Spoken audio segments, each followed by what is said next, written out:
Hi fight fans, it's Mel from 10 Seconds Out, and I am feeling pumped for this weekend's World Welterweight title fight between Jeff Horn and Terrence Crawford in Las Vegas, Nevada at the MGM Grand. And this weekend's fight got me thinking about the role of cutmen, because in this fight horsehair gloves are going to be used and the propensity for cuts is very, very real.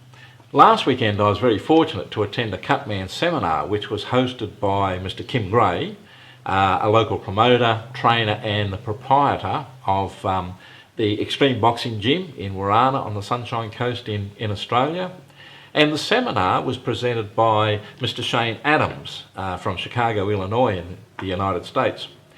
Now Shayne is very well known in kickboxing and MMA circles.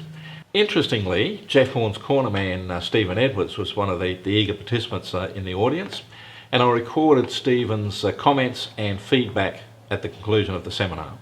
Cutmen are an essential and integral part of any fight team, particularly at this world-class level, but they're part of the team that actually fly under the radar as far as media coverage goes. Even in the ring walk, the cutman is at the back of the team and very much missed by the cameras. Two cutmen who broke that mould are Mr. Chuck Bodak and Mr. Rafael Garcia. Chuck Bodak was well known for his headbands that he would wear, his homemade headbands that had photos of his fighters. And I have read that Chuck owned a Fiat motor vehicle, and he had the motor vehicle completely covered in photos of boxers. The other interesting thing about Chuck was that he was the amateur trainer of the then Cassius Clay, Muhammad Ali. The other gentleman is Mr. Rafael Garcia, and Rafael is well known for being the cut man and also the hand wrapper for Floyd Mayweather Jr. Mr. Garcia also worked with the likes of Alexis Arguello and Roberto Duran as well. I recorded parts of the seminar, but not in its entirety obviously, and I have recorded the feedback of Mr. Stephen Edwards. I hope you enjoy it, guys. Concluded, and one of the participants here is none other than Mr. Stephen Edwards, who is Jeff Horn's cornerman. Welcome, Steve. Welcome, thank you. What did you think of the seminar? Oh, I thought it was fantastic. I wasn't really sure what it would be like. Yep. I knew Shayne was coming from the United States. I knew he was experienced in all forms of combat sports over there and treating cuts. And I wasn't sure exactly what he would go through. Yep. And also maybe not sure how much of his personal IP he might actually reveal. You know, the dark art is sometimes your little secrets that you develop along the way. Yep. Shayne was fantastic. You know, he was very knowledgeable. He spoke from experience. He spoke using clear examples that he'd had. Yeah. He did live demonstrations and got people to then do it themselves. Yep. You know, without the cuts obviously, but assuming there was, I thought it was fantastic. I came here not really knowing what I would get out of it. Yeah. And I don't mean that in a disrespectful way, but I wasn't really sure what they would go through. I drove all the way from Brisbane, and I've got to fly out to the United States tomorrow morning. Yes, so now that's it was a big thing to make sure I came. Got caught in the traffic, so it was a two and a half hour trip up. I've got to drive back. Yep. Get my bag all ready and fly out very early tomorrow for Las Vegas to join Jeff's team.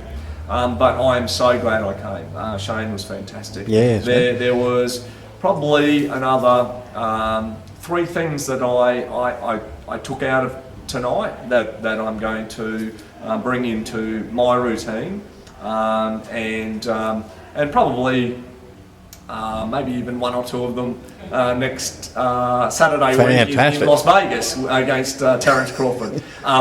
Having said that, I'm hoping I'm not needed on the night, and Jeff gets through unscathed. Yep. Yes, my word, that's what we all say. Hard cheering. Yeah, that's my wish, is that all I do is put a bit of Vaseline on his nose, a bit of ice on the back here, and slap his bum on the way out. That's right. Yes. And And so thanks very much for your time, Steve, and all the very best for the trip tomorrow and also for next weekend.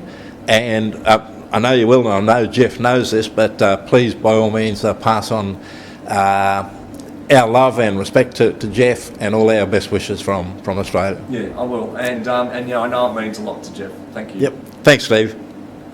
So, I'll show you that first, and what I do. We got an ampule here. Yep. Off the top, it's glass, so obviously you want to use kind of something. You guys have probably all done that. If I can get it to pop in there, sometimes it doesn't work so good. So what you'll have to do, see, sometimes the air bubble won't let it out.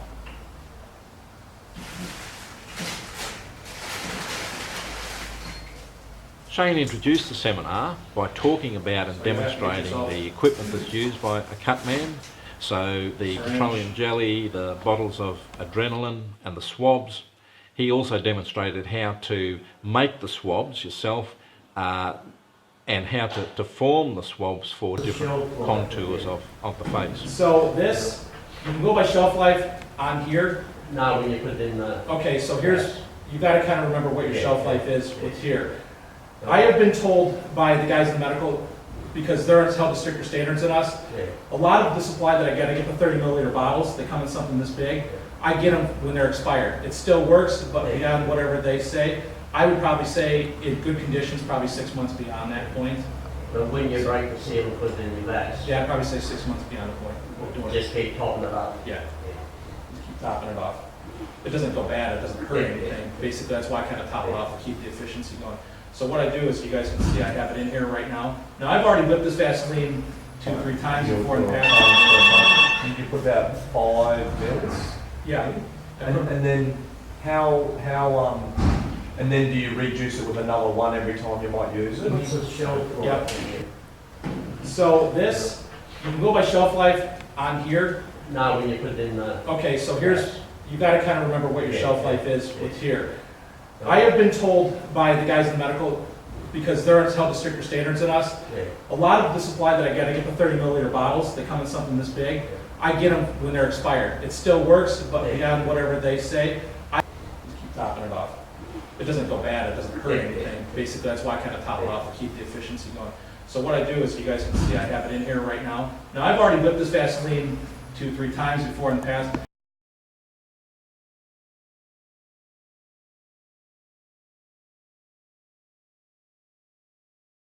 Over that fact, I've had to deal with that before. Okay, so I get in, she's bleeding here. So I'm gonna come in, towel, first thing, okay.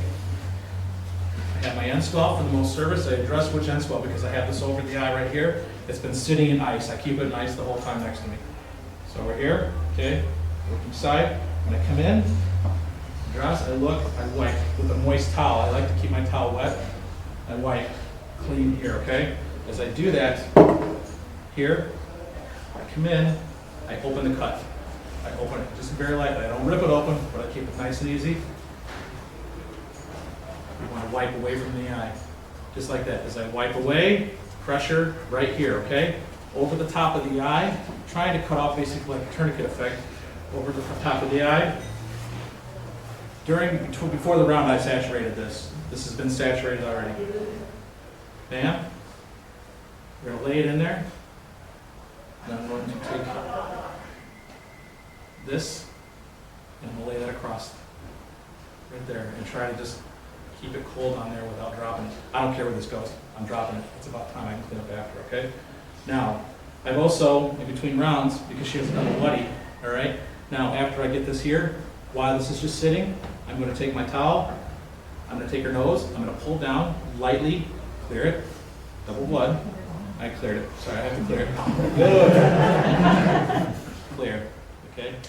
I clear it.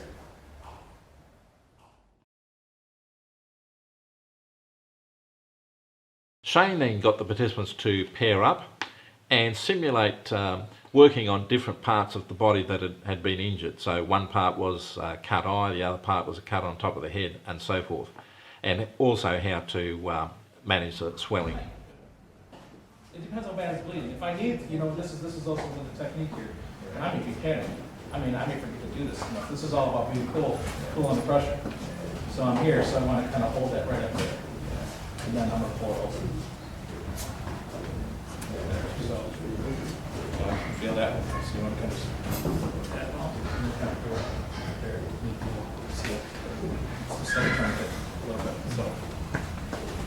Okay, so everybody, let's roll up for a 2-inch laceration. 2-inch laceration on top of the head. And you're not going to do this between rounds. This is just kind of something you kind of have ready. You know, you're kind of walk through your scenario. You know your fighter already, right? And yes, accidents do happen, but we should always just be prepared and have like a, you know, a big one ready. And I let the ref tell me if I have to. That's not my job. My job is to get enough on their product on there to get the stop. The longer the product's on there, the more chance I have better stop. So I'll let the ref tell me. Obviously, you don't want to leave a big gob because you don't want it to come back in their eye or anything like that. But you want to make a ample amount of it. Okay. All right, let's work.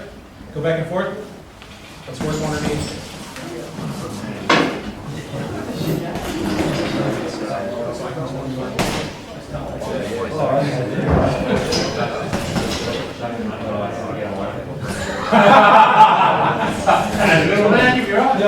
Prison wallet.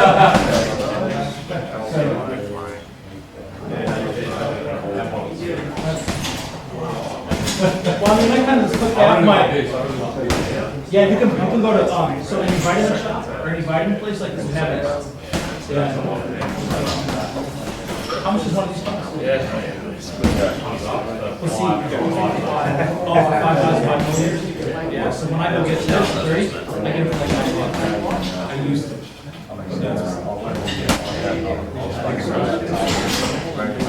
No, and that's really what it's about. If you know a guy, you know a guy, you know a guy. That's what I'm trying to get caught in China, so I'm just doing my own. What's that? I can only use what I want.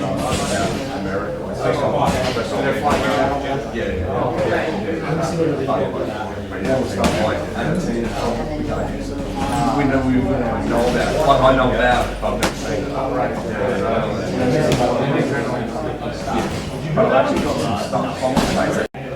If I hear anybody talk, I know you're doing too much.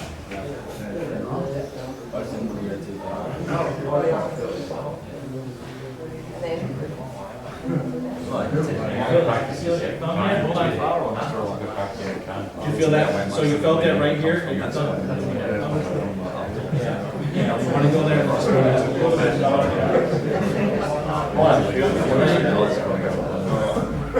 So what I've done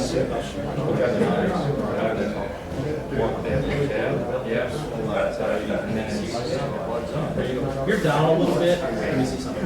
Yeah, see, here's the bone of the nose right here. If I'm down here too far, I might not get up there enough. So I want to make sure that I'm right there, just at the bone, and see when it kind of touches right there. And this is just a practice thing. Yeah, so right, yeah. So as soon as I feel it there, and as soon as I kind of get right to the bone, then I'll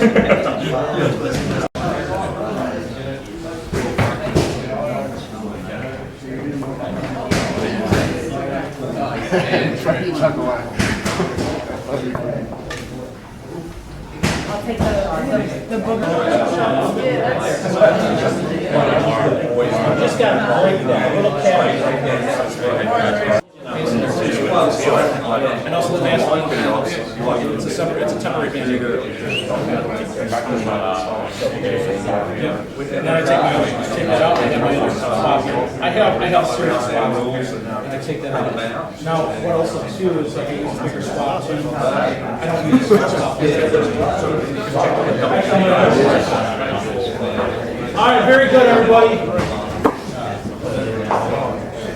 All right, what I want you guys now, if I am going to do a nosebleed, I'm going to use a bigger swab like this. I mean, not so big that I can't get it up the nose, but if I use a little small one like that, the chances of me poking something is a lot higher.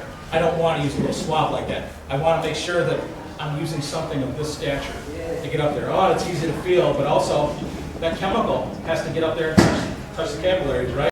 Promoter extraordinaire, Mr. Tim Gray. Congratulations on another Motor really eroded now. Thank you very much, Mel. Appreciate it. Yeah, it was a great night. Some cracking fights. wasn't there ever? Very happy, very proud of all the participants, and we'll see us all at the next one in November, hopefully. Most definitely, mate. And thank you very much, and congratulations again, Tim. My pleasure. Thank you very much, brother.